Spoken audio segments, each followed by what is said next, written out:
Hello, ladies and gentlemen. It is I, the Copper Owl, with the Nerf Duel Strike review. So, I got this blaster on my trip down south, and along the way I found like 6 of these things, and along the way back I found more of these things. So, this was the second one I bought on the trip. The first one had a gem stuck inside the barrel, and one of the barrels was badly cracked. One of these barrels was badly damaged, and all that. So yeah, and it was the cheapest one. I got that one with my complete eye on fire for $2.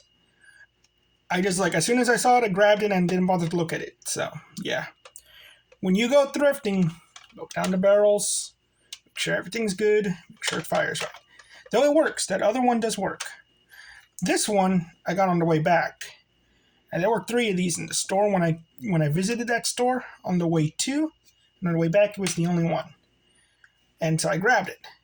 And I did look down the barrels, make sure it was all right, but I didn't notice this was damaged on the other one. One of these is bent in, and so I just replaced them. So this is modded. I switched out their 2 plunger rods. I think that's what they're called. And this one's plunger rod is not the best. It's kind of you can see the stress marks and everything, but it functions properly, unlike the other one where I kind of had to hold it like this and all that. But the Duel Strike I find to be a really underrated blaster, and it's to see so many of them surprised me. Internally, it's pretty bad. It has a fly. Ignore that. It has a leaf spring.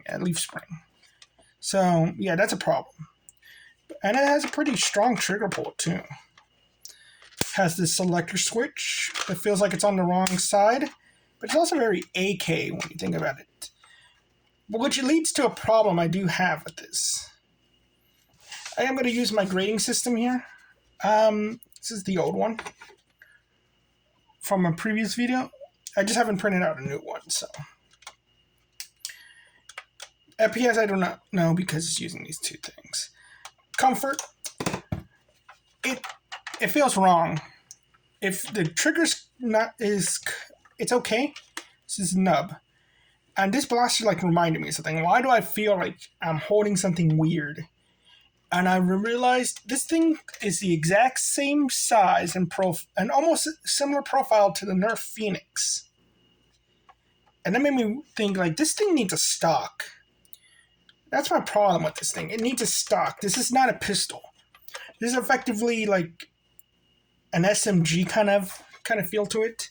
There should be more. I say that this thing should have been cut down. Just 1 mega dart would have been fine. And just 2 regular darts would have been fine. But yeah, that's my problem with this thing. It's just so cumbersome. So it's not comfortable at all. I'm going to put a check mark with this. I want to save paper. All that. I can't test FPS, so I'm going to say it's okay. Accessory-wise, no accessories. Sling, no sling attachment. Price, I got this one for $4 because it was a yellow day. So the price was good.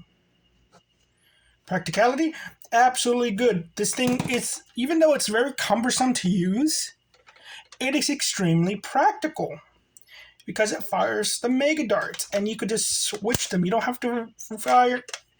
You could just fire 1 your regular darts at a Juggernaut and realize, thinking oh, it's a guy coming around the room. Oh no, it's the Juggernaut. Switch to your Mega. Take out the Juggernaut. There you go. Then you could switch back, take out somebody else. You could even attach the ammo carrier to this thing. It's really it's just that. That's all it is. It's really practical in that sense of having these Megas and not being an attachment, a big attachment point. That farts out the darts, even though a dart will fart out on the last one. So sometimes I hold it like this to keep that dart in there. But with the attachment point, the modulus attachment point, pumping that, it varies drastically. This is just more practical and more, what's the word? Consistent. So it's really good for that. profile, it looks like a toy. It doesn't look like you're pulling this thing in the back and everything. It looks like a weird ray gun. If you painted this all black, no one's going to think that this is a firearm. So profile is good. Tactics, as into tactical rail. Just the one. I felt like, well, what are you going to really do with this anyway? So I'm going to say this is actually okay because it's really not that kind of blaster. Looks, it just looks too big. That's my problem. This thing doesn't look like a pistol. Okay, it looks like it should have more stuff on it. Attached, like attachment points and all that. This thing feels like it should be like this thing pretty much is a rifle. It's just missing the attachment point. And the stock attachment point and all that. So I don't think this is the good looking blaster. Well, in the sense like aesthetically, like I would paint this, but as an intimidation factor. This thing pointed at you. This thing probably scare a person. He has mega darts. He has regular darts. And all that. Looking down this thing. And that reminded me. When I was trying to fire this at my brother, I kept missing because this thing's shaped like a triangle. I've had this problem with other blasters that do this type of thing, where you got to kind of aim it in a certain way in order to use it properly. So I put that. So I said good on practicality, but with training, that's not a problem. Okay, this is like the whole bullpup argument, where it's cumbersome to look from behind, but with training, it's actually pretty easy. So yeah. So looks I'm going to say are okay. Because it's intimidating, but it's also... Moddability, I have no idea. I heard you could like seal up some of the air holes in this thing, and it fires harder. Well, I do have an idea, though. I did put Teflon tape and re-grease this thing, so it fires harder than the other one. So yeah, I guess moddability is pretty good. There's an ant. I've been getting ants lately. I don't know where they're coming from. Okay, so let's see the results. 4, 3, 3. So it leans to the good. Okay, so it's more on the good side of things.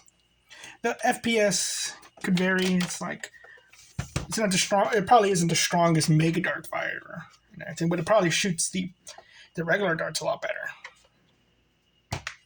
and all that. So I just had trouble testing it, and probably should have looked up somebody else's video on this, but I shouldn't use their results because I did mod this thing and all that. So take that as you will. If you want to do further research on this thing, then yeah, sure.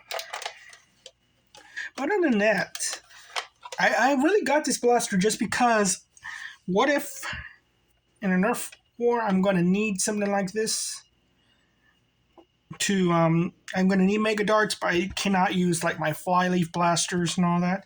It had not occurred to me. I was going to use the little mega pistol. And then I realized, like, no, maybe I should just get this thing. One of these. And it's like, okay, I'll keep an eye out for one of these. And lo and behold, I found a bunch of these. So that's really it. It's just, I just want to, if I'm going to use a single blaster, can't use a flywheeler, can only use a springer, but can use like attachments and all that stuff, then I'm going to use this one. I just wish this thing was one of those with the slide pump or even a bottom pump. Something like that. Because this blaster, I keep trying to use it and I feel like this is a rifle. I need a stock on this thing. So maybe there's a modder out. Maybe there's like a 3D printed thing I could attach right here and it gives me a thing to put a stock on. I don't know. But anyway, thank you all very much for watching this video. You all have a nice day. Bye-bye.